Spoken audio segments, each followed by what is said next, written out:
सुंदर वन जंगलों में चारों तरफ हरियाली ही हरियाली थी और वहाँ पर एक सारस रहता था जो कि बहुत मेहनती था और अच्छे विचार वाला था। और उसकी दोस्त लोमड़ी थी, वह बड़ी चालाक थी और अपने आप को बहुत ज़्यादा चतुर समझती थी। वह दोनों मित्र थे। एक दिन लोमड़ी सारस को कहती है, अरे सारस भाई ऐसा करो, तुम मेरे घर पर घूमने के लिए आओ, मैं तुम्हें खाने की दावत देती हूँ। सारस कहता है, हाँ हाँ क्यों नहीं, मैं तुम्हारी दावत कबूल करता हूँ। इस प्रकार वह लोमड़ी की दावत सारस कबूल कर लेता है और वह सारस उसके घर के लिए चल देता है। वह पहुँचते पहुँचते उसको थोड़ी देर हो जाती है।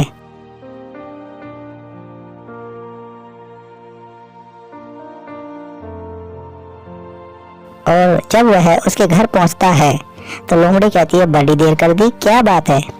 बोलता है, रास्ते में मैं थोड़ा सा लेट हो गया था।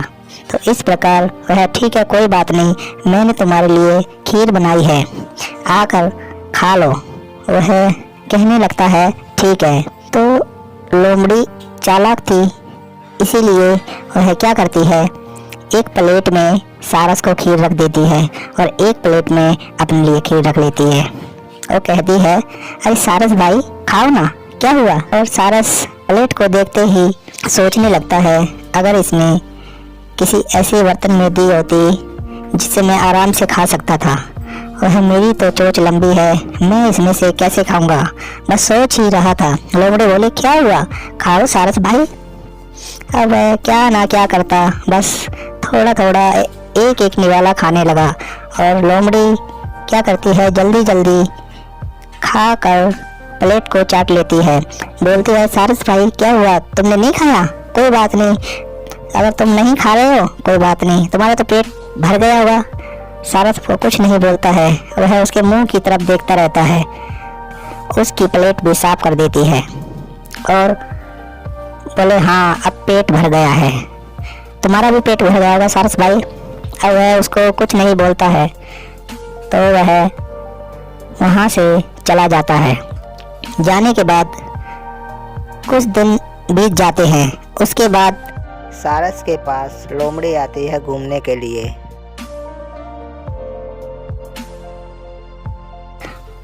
लोमड़ी को एक दिन सारस बोलता है, लोमड़ी बहन आप ऐसा करना, मेरे कल घर पर दावत खाने आ जाना।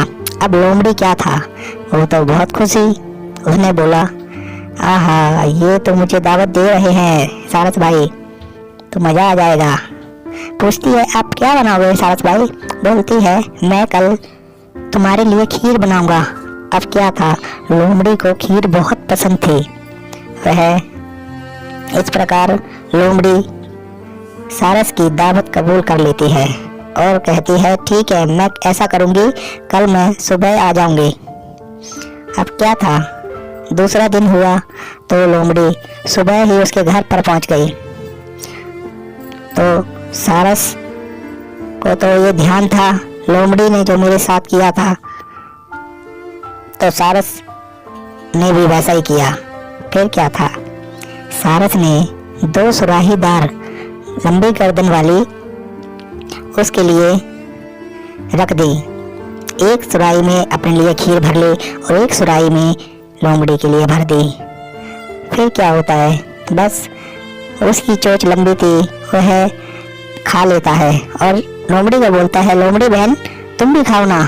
अब वो भी उस दिन की बात को याद करके अब वह भी कुछ नहीं बोल पाती। बस फिर क्या था, वह नहीं खा पाती और सारस अपनी चोट से जल्दी जल्दी खा लेता है और बोलता है, क्या हुआ तुम्हारा पेट भर गया? अब वह चुपचाप देख रही थी, वो कुछ बोल नहीं पा रही थी। इस प्रकार वह उसकी सुराही में चोंच डालता है, उसकी चोंच लंबी थी और क्या करता है, वह भी घड़ा खाली कर देता है।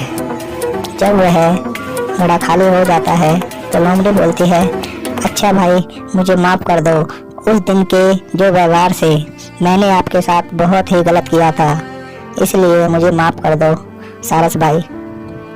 वह लोमड़ी अपनी उस करतूत की वजह से बहुत पछताती है और इस प्रकार वह सारस से माफ़ी मांगती है और उस दिन के बाद लोमड़ी सुधर जाती है। बच्चों, हम लोगों को भी ऐसा कभी नहीं करना चाहिए। किसी को साथ भी, चाहे कोई दोस्त हो चाहे कोई रिश्तेदार, इसीलिए हमें अपने दिमाग से काम लेना चाहिए। मेरे चैनल को लाइक करें, सब्सक्राइब करें, बेल आइकन की घंटी को दबाना ना भूलें। श्यामनगर गांव।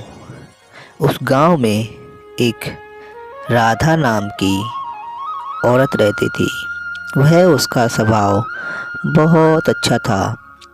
वह गांव में जब भी निकलती तो एक दूसरे से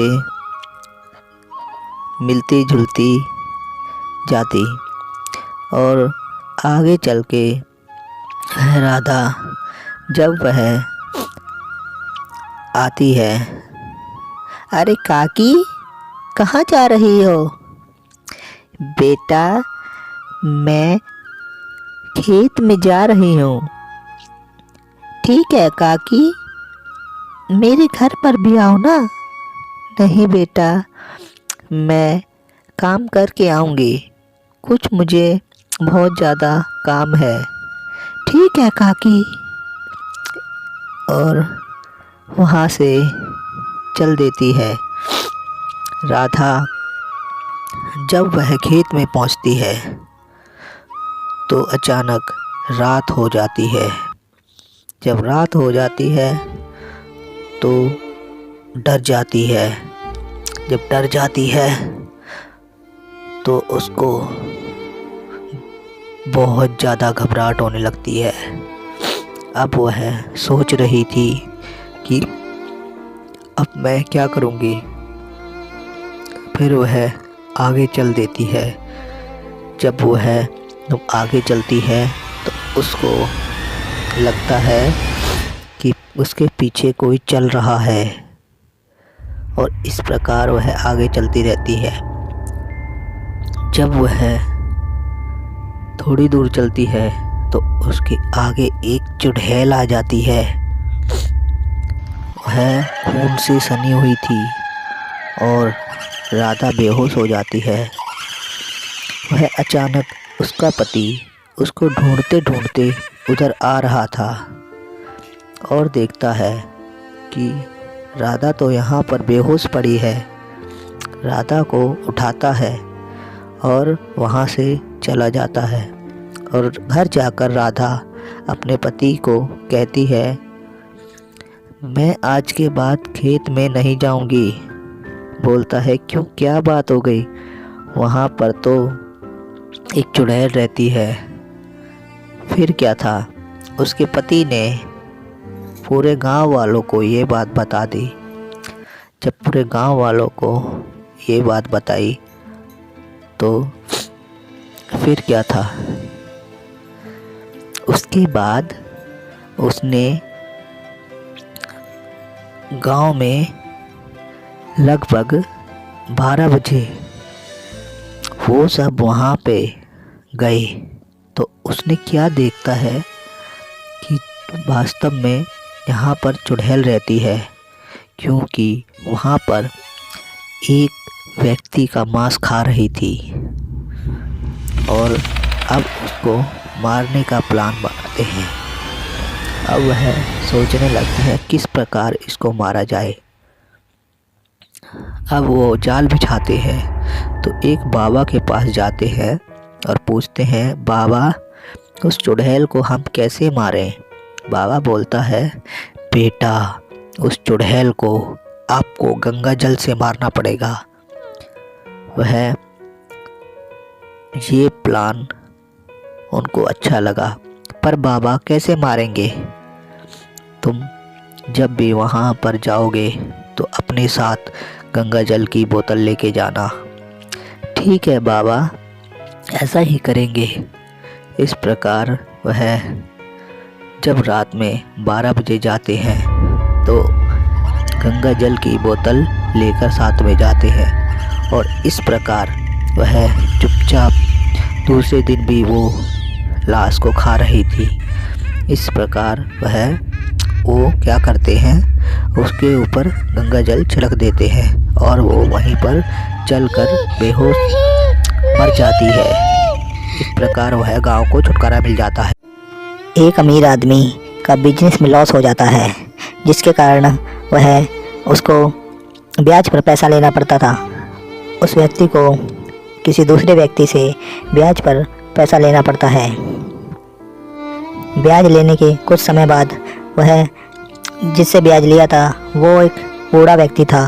वह उसके बार बार उसके पास पैसे मांगने के लिए आता था, परंतु उसकी नज़र उसकी लड़की पर थी, क्योंकि वह उससे शादी करना चाहता था।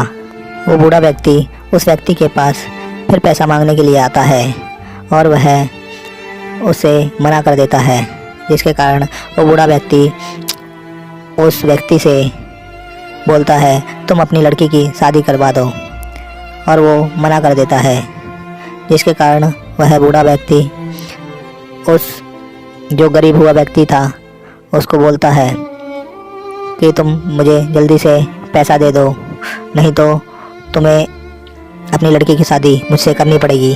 अब वह जो अमीर आदमी गरीब हुआ था वह बहुत ज़्यादा परेशान हो जाता है और वह सोचने लगता है क्या करूं, क्या करूं।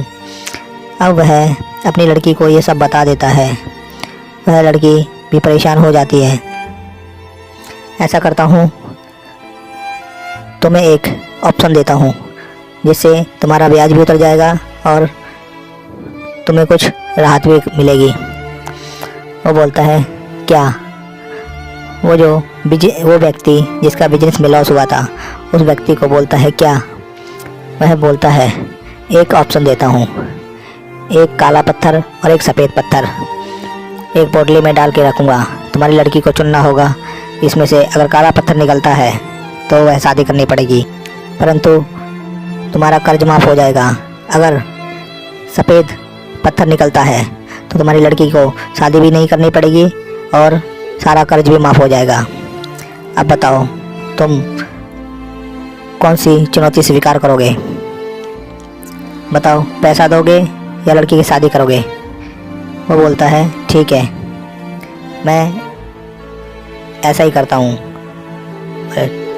तो वो दोनों, वो बूढ़ा व्यक्ति और जो गरीब हुआ था बिजनेसमैन या अमीर आदमी, वो दोनों अपनी गांव में मुखिया के पास जाते हैं और वह बूढ़ा आदमी शर्त रख देता है। मुखिया इस बात से राज़ी हो जाता है। इस प्रकार वह लड़की और वो बूढ़ा व्यक्ति और जो गरीब हुआ था व्यक्ति, बिजनेसमैन जो गरीब हुआ था, वो तीनों गांव के चौपाल मर जाते हैं। और वह जब मुखिया के पास जाते हैं और वह पोटली में 2 ब्लैक पत्थर ले जाता है। ब्लैक पत्थर का मतलब था कि उसका कर्ज माफ़ हो जाएगा, परंतु उसकी लड़की को शादी करनी पड़ेगी, क्योंकि उस पोटली में एक भी पत्थर सफ़ेद नहीं था, इसीलिए दोनों पत्थर काली थे। परंतु ये बात उसकी लड़की को कैसे न कैसे मालूम चल गई थी। वह उसकी नज़रों को भांप लेती है और वह उस लड़की को वो बूढ़ा आदमी पत्थर चुनने के लिए बोलता है, जिससे वह उसकी नज़रों को भांप लिया था उस बूढ़े व्यक्ति की। इसलिए लड़की पोटली में हाथ डालती है और वो पत्थर नीचे गिरा देती है और बोलती है कि ओहो, गलती से पत्थर नीचे गिर गया। अब वो बूढ़ा व्यक्ति डर जाता है। अब वह कुछ भी नहीं बोल सकता था, क्योंकि गांव की पंचायत में था, इसलिए चारों तरफ आदमी बैठे हुए थे। और वह लड़की बोलती है, आप ऐसा करो, अगर इस पोटली में ब्लैक पत्थर हुआ तो मैं आपसे शादी कर लूँगी, अगर वाइट पत्थर हुआ तो हमारा कर्ज माफ़ हो जाएगा और हमें शादी भी नहीं करनी पड़ेगी। मुखिया जी, आप इसमें चेक करवा लो। तो उसके बाद वह ब्लैक पत्थर उस पोटली में से निकलता है और वह इस प्रकार सूझबूझ से, उस लड़की ने चतुराई दिखाई और सूझबूझ से और दिमाग से काम लिया। वह अपने पापा का भी जितना कर्जा लिया था उसने उतरवा दिया और अपने दिमाग की भी चालाकी दिखा दी। एक जंगल में हाथी रहता था और वह बहुत ही प्यारा, जो कि एक दिन लोमड़ी को कहता है, लोमड़ी लोमड़ी बहन आप क्या कर रही हो। लोमड़ी कहती है, मैं तो यहाँ जंगल में अपना शिकार पकड़ रही हूँ। तो हाथी बोलता है, ऐसा क्यों नहीं करती, हम लोग ऐसा करते हैं, चलो क्यों ना नदी पर नहाने के लिए चलें। लोमड़ी बोलती है, नहीं नहीं नहीं, मुझे पानी से डर लगता है। तो उसके बाद हाथी आगे जाता है, खरगोश मिलता है, खरगोश से कहती है, खरगोश भाई आप क्या कर रहे हो। मैं तो यहाँ बैठकर घास खा रहा हूँ, क्यों ना ऐसा करो, आप मेरे साथ नदी पर चलो और दोनों मिलकर नहा लेते हैं। बोला, नहीं नहीं, मैं घास खाने में बिजी हूँ। चलो ठीक है, और आगे चलता है। उसके बाद एक चिड़िया उसको मिलती है, बोलता है, अरे चिड़िया बहन क्या कर रही हो। मैं तो यहाँ उड़ रही हूँ, आप बताओ कहाँ जा रहे हो। क्यों ना ऐसा किया जाए, आपको गर्मी नहीं लग रही है। बोला, हाँ गर्मी तो हो रही है, क्यों ना चल के पानी में नहा लिया जाए, एक एक डुबकी मार ली जाए। बोलती है, नहीं मैं नहीं जा सकती, मुझे यहाँ घोंसले की रखवाली करनी है। बोलता, हाँ ये तो बात सही है। आगे चलकर एक दूसरा हाथी मिलता है, बोलता है, अरे हाथी भाई क्या कर रहे हो। अरे क्या कर रहा हूँ, बस ऐसे ही पेड़ पत्तियाँ खा रहा हूँ। ऐसा क्यों नहीं करते, चलो नहाने के लिए चलते हैं। बोलता है, हाँ ठीक है, कल चलेंगे, आज नहीं कल। अब वो मायूस हो जाता है और इसके बाद कुछ आगे जाता है तो अब अकेला रह जाता है और वो सोचने लगता है, बताओ मेरे साथ कोई भी नहीं जा रहा है।